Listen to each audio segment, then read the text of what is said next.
Good afternoon. I've had to redo this because I didn't press record on when I was doing it before. Oh my gosh. But I just wanted to come on and share a chapter, not the whole chapter, but some of my book. In chapter 15, as part of my journey, I went on a rabbit trail with God for God to teach me and expose the things that are wrong in the charismatic church and the things that we need to be healed from.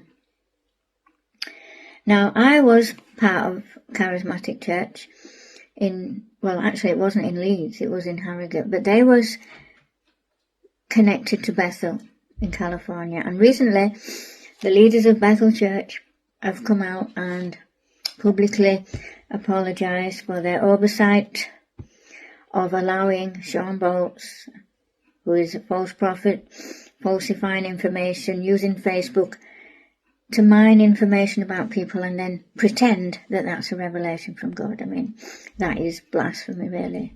Taking the Lord's name in vain.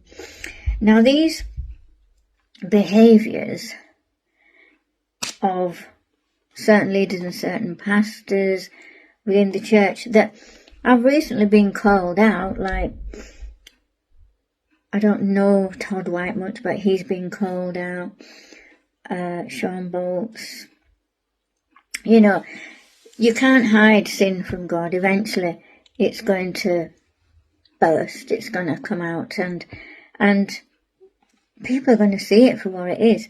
But you only see clearly when you come out from under that deception, from under that covering. And so I just wanted to share some of chapter 15 called The Lion's Roar. And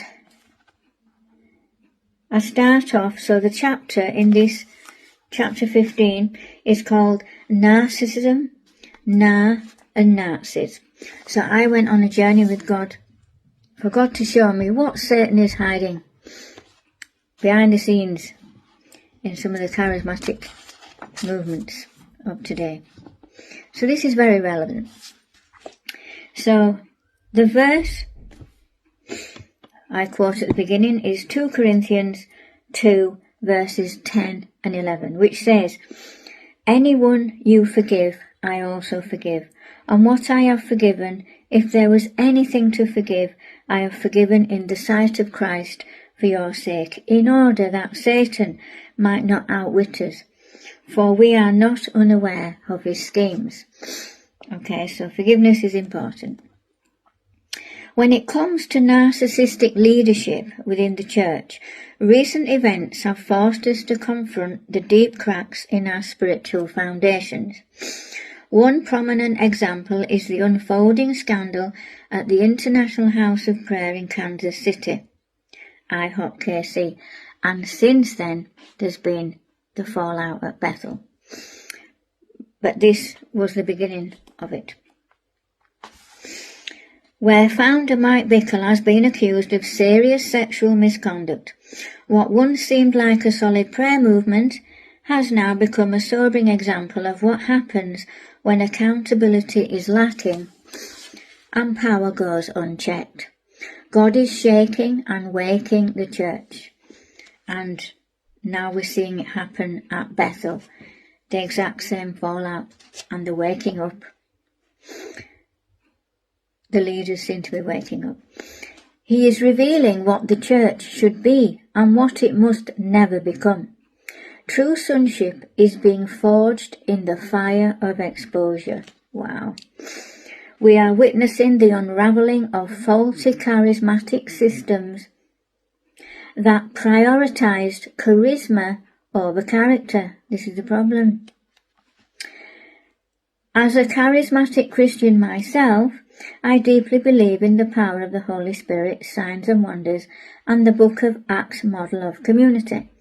But what we are seeing in some circles today resembles something far from that biblical blueprint. Borderline cult-like behaviours and rampant sin hidden under the guise of revival. I believe house churches will become increasingly common, just like in the early church. Smaller gatherings like Gideon's reduced army will reflect God's intent for intimate, authentic, spirit-led community. Jesus told us that new wine cannot be poured into old wineskins. These old structures are bursting at the seams, and God is preparing something fresh. I have been asking the Lord many questions, and He has been answering. One topic I had dismissed at first, but now feel led to investigate further, is the New Apostolic Reformation, or NAR.